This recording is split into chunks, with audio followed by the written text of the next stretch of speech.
ब्रह्मांड अनगिनत खतरों से भरा हुआ है। ना जाने कौन से पल दूर अंतरिक्ष से कोई खतरा आए और धरती हमेशा हमेशा के लिए बर्बाद हो जाए। ऐसे में अगर हम इंसान अपनी सिविलाइजेशन को फ्यूचर में भी जिंदा रखना चाहते हैं तो हमें एक ना एक दिन तो इस ग्रह को छोड़कर यूनिवर्स में अपने लिए कोई दूसरा ठिकाना खोजना ही होगा। जब हम किसी साईफाई मूवी को देखते हैं तो स्पेस ट्रैवल हमें बहुत आसान लगता है, लेकिन असल में ये बेहद कठिन है। हमारा यूनिवर्स इतना बड़ा है कि यहाँ एक जगह से दूसरी जगह तक जाने के लिए हमें लाइट की स्पीड से भी ज्यादा स्पीड की जरूरत है। लेकिन क्या ये पॉसिबल है? वार्प ड्राइव एक ऐसा हाइपोथेटिकल स्पेसक्राफ्ट प्रोपल्सन सिस्टम होता है जिसके थ्रू हम लाइट की स्पीड से भी ज्यादा तेजी से ट्रैवल कर सकते हैं। हाल ही में नासा एक ऐसी फ्यूचरिस्टिक टेक्नोलॉजी पर काम कर रहा है जिससे वार्प ड्राइव हकीकत में उतारी जा सकती है और फिजिक्स के लॉज को तोड़ते हुए हम अंतरिक्ष में लाइट की स्पीड से भी ज्यादा तेजी से ट्रैवल कर सकते हैं। तो आखिर ये टेक्नोलॉजी क्या है जो स्पेस एक्सप्लोरेशन के हमारे फ्यूचर में रेवोल्यूशन ला सकती है? आज के इस वीडियो में मैं आपको इसी के बारे में बताने वाला हूं, तो आज के इस वीडियो को बिल्कुल एंड तक जरूर देखना। तो हेलो गाइस, मैं हूं कौशिक और चलिए जानते हैं नासा के इम्पॉसिबल इंजन के बारे में जो फिजिक्स के सारे लॉज तोड़ देगी।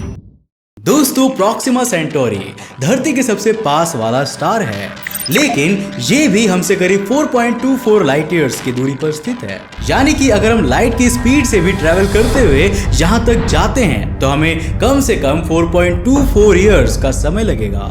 इस फैक्ट से आप यूनिवर्स की वास्टनेस को अच्छी तरह से समझ सकते हो। वॉयेजर 1 और वॉयेजर 2 पिछले करीब 45 सालों से ट्रैवल करने के बाद भी सोलर सिस्टम को क्रॉस नहीं कर सके हैं। जब हम स्पेस में किसी रॉकेट या स्पेसक्राफ्ट को भेजते हैं तो हमारे सामने सबसे बड़ी प्रॉब्लम होती है फ्यूल की। अब यहाँ धरती पर अगर आप अपनी कार से कहीं जा रहे हो तो आपको जगह जगह पर पेट्रोल पंप्स मिल जाएंगे, लेकिन स्पेस में फिलहाल तक कोई भी फ्यूलिंग स्टेशन मौजूद नहीं है। एज ए रिजल्ट हम अपने स्पेस क्राफ्ट्स को लंबी दूरी तक भेजने की सोच भी नहीं सकते। पर क्या आप ये बिलीव करोगे कि साइंटिस्ट ने एक ऐसा इंजन खोज लिया है जो बिना किसी फ्यूल के चलता है? क्या? जी हाँ, आपने बिल्कुल सही सुना। इसका नाम है EM ड्राइव। इसे हम इम्पॉसिबल ड्राइव या इम्पॉसिबल इंजन के नाम से भी जानते हैं। लेकिन आखिर इम्पॉसिबल क्यों? इसको समझने के लिए आपको इसके कॉन्सेप्ट और वर्किंग को अच्छे से जानना होगा। तो चलिए फिर इसी की बात करते हैं। जब भी कोई चीज आगे की ओर बढ़ती है तो इसके लिए उसमें थोड़ा बहुत कंजर्वेशन ऑफ मोमेंटम जरूर होना चाहिए। अब आप खुद को ही देख लो, जब आप आगे की ओर चलते हो तो आपके पैर जमीन को पीछे की ओर धकेलने की कोशिश करते हैं, जिससे कि आपको आगे बढ़ने के लिए थ्रस्ट मिलता है। यही सेम कॉन्सेप्ट स्पेसक्राफ्ट्स पर भी लागू होता है। स्पेसक्राफ्ट्स में लगे हुए प्रोपल्सन सिस्टम जब एग्जॉस्ट से गैसेस को निकालते हैं तो उन्हें आगे जाने के लिए पुश मिलता है। हमारी व्हीकल से लेकर एरोप्लेन्स भी इसी कॉन्सेप्ट पर काम करते हैं। लेकिन EM ड्राइव में ऐसा कुछ भी नहीं होता है। EM ड्राइव के अंदर एक क्लोज्ड चेंबर होता है जिसमें माइक्रोवेव्स होती है और वो इसके अंदर ही एक सरफेस से दूसरी सरफेस पर टकराती रहती है। वैज्ञानिक ऐसा कहते हैं कि इंजन को इससे ही थ्रस्ट मिलता है, लेकिन कैसे? सच बताऊं तो इसके बारे में हमें अभी तक कोई भी नॉलेज नहीं है।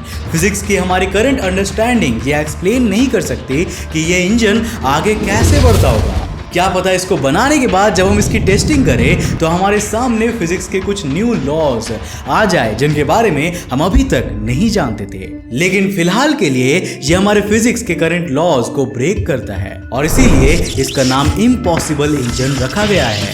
EM ड्राइव का कॉन्सेप्ट साल 2001 में रॉजर सॉयर ने दिया था। इसके बाद से ही अलग अलग रिसर्च ग्रुप्स इस कॉन्सेप्ट की स्टडी करने में लगे हुए हैं। कुछ लोगों ने तो ये तक दावा किया है कि वो इस ड्राइव से फोर्स को प्राप्त करने में कामयाब हुए हैं। हालांकि वो फोर्स इतना कम था कि उससे एक पत्ते को भी नहीं हिलाया जा सकता है। नासा भी पिछले कई सालों से इस इंजन के बारे में स्टडीज कर रही है, पर वहीं कुछ वैज्ञानिक ऐसा मानते हैं कि EM ड्राइव एक इम्पॉसिबल कॉन्सेप्ट है और हम ऐसा कुछ भी बनाने में कभी भी कामयाब नहीं हो पाएंगे। लेकिन वो कहते हैं ना कि जो लोग कोशिश नहीं करते वो कुछ इनोवेट भी नहीं कर पाते। फॉर एग्जाम्पल यही सुन लो, एक समय था जब हम इंसान हवा में उड़ने को इम्पॉसिबल मानते थे, लेकिन आज एरोप्लेन्स के थ्रू ये बहुत ही आसान हो चुका है। कौन ये सोच सकता था कि इंसान चांद पर कदम भी रख सकता है, लेकिन हमने ये कामयाबी भी हासिल की है। ठीक वैसे ही आज से कुछ साल पहले कोई भी ये सोच भी नहीं सकता था कि आपकी इन्वेस्टमेंट और आपका पैसा एक्सपोनेंशियली ग्रो हो सकता है, लेकिन क्रिप्टो करेंसी ने ये पॉसिबल करके दिखाया है। जिस $1 ट्रिलियन के मार्केट कैप को टच करने के लिए माइक्रोसॉफ्ट को 44 साल लग गए थे और एप्पल को 42 साल लग गए थे, वहीं पर बिटकॉइन ने उसे सिर्फ और सिर्फ 12 साल में ही हासिल करके दिखाया। आज लगभग पूरी दुनिया क्रिप्टो करेंसी में इन्वेस्ट करने में लगी हुई है और कुछ लोग तो इससे क्रिप्टो बिलियनर्स भी बन चुके हैं। तो फिर आप इससे पीछे क्यों है? क्या कह रहे हो? क्रिप्टो करेंसी में कैसे इन्वेस्ट करना है नहीं पता? अरे यार मैं हूं ना, मैं बताता हूं। ये है CoinSwitch Kuber app, India's most trusted crypto exchange platform. इसका यूजर इंटरफेस न्यू यूजर्स को खास तौर पर ध्यान में रख के डिजाइन किया गया है। इसे यूज करना काफी सिंपल और इजी है। इसमें इंस्टेंट डिपॉजिट और विड्रॉल होता है, मतलब आपके पैसों के फंसने का कोई झंझट नहीं है। साथ ही आप सिर्फ और सिर्फ 100 रुपए डिपॉजिट करके अपनी क्रिप्टो जर्नी शुरू कर सकते हो। अगर आप डिस्क्रिप्शन में दिए हुए मेरे लिंक से कॉइनस्विच कुबेर ऐप को डाउनलोड करते हो तो आपको 50 रुपए वॉट के बिटकॉइंस बिल्कुल फ्री मिलेंगे। अब तक 1 करोड़ से भी ज्यादा इंडियंस कॉइनस्विच कुबेर के साथ जुड़ चुके हैं और उन्होंने क्रिप्टो करेंसी के मार्केट में कदम रख दिया है। तो फिर आप क्या सोच रहे हो? यही मौका है दुनिया के ट्रेंड में शामिल होने का। और साथ ही अगर आप क्रिप्टो करेंसी के बेसिक्स को समझकर इसके एक्सपर्ट बनना चाहते हो तो कॉइनस्विच कुबेर का यूट्यूब चैनल भी है, उसे भी जाकर सब्सक्राइब कर सकते हो, जिसका लिंक नीचे डिस्क्रिप्शन बॉक्स में दिया हुआ है। Now as always CoinSwitch Kuber app को डाउनलोड कर और ट्रेड कर बेफिक्र। अब क्रिप्टो करेंसी के लिए तो कॉइनस्विच एक बेस्ट पॉसिबल ऑप्शन है, लेकिन स्पेस एक्सप्लोरेशन के इतिहास में हमें ऐसे कई एग्जांपल्स मिलते हैं जब लोगों ने EM ड्राइव जैसे कुछ प्रोजेक्ट्स को इम्पॉसिबल समझा, पर बाद में वो सफल हुए और उन्होंने स्पेस एक्सप्लोरेशन में रिवॉल्यूशन लाने का काम भी किया। और ऐसा एक प्रोपल्सन सिस्टम था आयरन ड्राइव। ये एक solar electric propulsion spacecraft system है। आज से करीब 50 साल पहले जब इसको इमेजिन किया गया तो ये कोई साई-फाई मशीन की तरह ही लगता था और ऐसा माना जाता था कि रियलिटी में आयरन ड्राइव जैसा कुछ भी पॉसिबल ही नहीं है। लेकिन साल 2016 में नासा ने एरोजेट रॉकेडाइन नाम की एक कंपनी को इसकी फर्दर स्टडीज के लिए $67 मिलियन दिए। आयरन ड्राइव सबसे पहले सोलर एनर्जी को इलेक्ट्रिसिटी में कन्वर्ट करती है और फिर ये इलेक्ट्रिसिटी आयंस को एक नोजल के थ्रू एक्सेलरेट करके थ्रस्ट को प्रोड्यूस करती है। और आपको बता दूं कि आयरन ड्राइव वाले इंजन्स कई स्पेस मिशंस के लिए तो इस्तेमाल भी किया जा चुका है। साल 2007 में सीरीज और विस्टा को ऑर्बिट करने के लिए भेजे गए डॉन स्पेस प्रोब में भी आयरन ड्राइव का ही यूज किया गया था। आयरन ड्राइव प्रोपल्सन सिस्टम बहुत ही कम फ्यूल में ज्यादा दूरी तक जाने में सक्षम है, लेकिन हाँ इसका एक डिसएडवांटेज भी है और वो है इसकी स्लो स्पीड। हमारे एग्जिस्टिंग प्रोपल्सन सिस्टम के अपोजिट ये स्पेस में काफी स्लो ट्रेवल करता है, जो स्पेस एक्सप्लोरेशन के फ्यूचर के लिए आइडियल तो बिल्कुल भी नहीं है। अब EM ड्राइव के अलावा एक और टेक्नोलॉजी है जिस पर नासा हाल ही में काम कर रही है और वो है न्यूक्लियर पल्स प्रोपल्सन, यानी कि स्पेसक्राफ्ट में ही एक न्यूक्लियर रिएक्टर लगा देना, जिससे कि यहाँ पर न्यूक्लियर रिएक्शंस चलती रहेंगी और उससे प्रोड्यूस हुई एनर्जी से स्पेसक्राफ्ट को थ्रस्ट भी लगातार मिलता रहेगा। ये आयरन ड्राइव में आने वाली दोनों प्रॉब्लम्स का सोल्यूशन है। न्यूक्लियर पल्स प्रोपल्सन वाले स्पेसक्राफ्ट्स काफी फ्यूल एफिशिएंट तो होते ही है, साथ में ये फास्ट भी होते हैं और हम इनसे फ्यूचर में दूर स्थित किसी सोलर सिस्टम में जाने की सोच भी सकते हैं। लेकिन ज्यादा खुश मत होना, क्योंकि यहाँ पर भी एक प्रॉब्लम है। ऐसे न्यूक्लियर रिएक्टर्स में हाईली एनरिच्ड यूरेनियम की जरूरत होती है।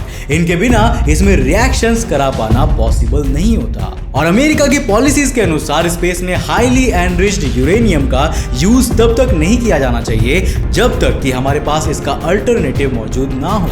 मतलब अगर हम दूसरे प्रोपल्सन सिस्टम का यूज करके किसी प्लैनेट तक थोड़ा स्लो भी पहुंचते हैं तो चलेगा, लेकिन हाईली एनरिच्ड यूरेनियम का यूज स्पेस को रेडियोएक्टिव बना सकता है और फ्यूचर के इंसानों का स्पेस ट्रैवल डिफिकल्ट बना सकता है। वैसे आपको बता दूं कि नासा ने फिलहाल तक न्यूक्लियर रिएक्टर जैसा कुछ स्पेस में भेजने की कोशिश नहीं की है, लेकिन रशिया 30 से भी ज्यादा न्यूक्लियर पावर्ड स्पेसक्राफ्ट्स और सैटेलाइट्स स्पेस में भेज चुका है। हालांकि नासा भी अब इस टेक्नोलॉजी का यूज करने की प्लानिंग कर रहा है और वो साल 2027 तक मून पर एक लैंडर के थ्रू 10 किलोवाट पावर वाला एक न्यूक्लियर रिएक्टर चांद पर स्टैब्लिश करना चाहता है। अब no doubt nuclear propulsion system भी हमारे लिए एक आइडियल ऑप्शन हो सकता है, लेकिन इसके प्रैक्टिकल और सेफ यूज फिलहाल हमारे लिए दूर की बात है। अगले करीब 10-15 सालों तक तो हम अपने ट्रेडिशनल प्रोपेलेंट इंजन्स पर ही निर्भर रहेंगे और हमें इंतजार करना होगा कि जब हम ये सोचकर बैठे होंगे कि लाइट की स्पीड से फास्ट ट्रैवल करना इम्पॉसिबल है,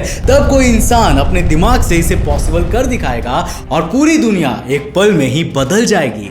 अब यहाँ मैं आपको अल्क्यूबायरे ड्राइव के बारे में भी बताना चाहूंगा, जिसका कॉन्सेप्ट आइंस्टाइन की जनरल थियरी ऑफ रिलेटिविटी के फील्ड इक्वेशंस पर आधारित है। साल 1994 में इसका कॉन्सेप्ट मैक्सिको के एक थ्योरेटिकल फिजिसिस्ट मिगुएल अल्क्यूबायरे मोया ने दिया था।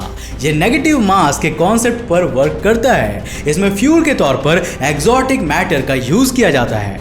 एक्सोटिक मैटर यानी कि वो पार्टिकल्स जिनके बारे में हम कुछ भी नहीं जानते हैं, जैसे कि डार्क मैटर और ऐसे पार्टिकल्स जिन्हें हम आसानी से क्रिएट नहीं कर सकते हैं, जैसे कि एंटी मैटर। कुछ लोग तो ऐसा भी मानते हैं कि अल्क्यूबायरे ड्राइव को स्पेस टाइम का मैनिपुलेशन करके भी चलाया जा सकता है। मतलब अगर हम स्पेस टाइम के कर्व को अपने मन मुताबिक फोल्ड करने की कैपेसिटी हासिल कर ले तो हम लाइट की स्पीड से कई गुना ज्यादा तेज ट्रैवल कर सकते हैं। हालांकि ये सारी बातें फिलहाल के लिए तो सिर्फ इमेजिनेशन ही है और रियलिटी से इसका कोई भी वास्ता नहीं है। जिस EM ड्राइव के कॉन्सेप्ट को स्टडी करने में नासा पिछले 20 सालों से लगा हुआ है, अगर वो सच साबित होता है तो ये फिजिक्स के कई नियमों को तो डेफिनेटली ब्रेक करने वाला है और हम इंसानों को एक नए साइंटिफिक फ्यूचर में एंटर कराने वाला है।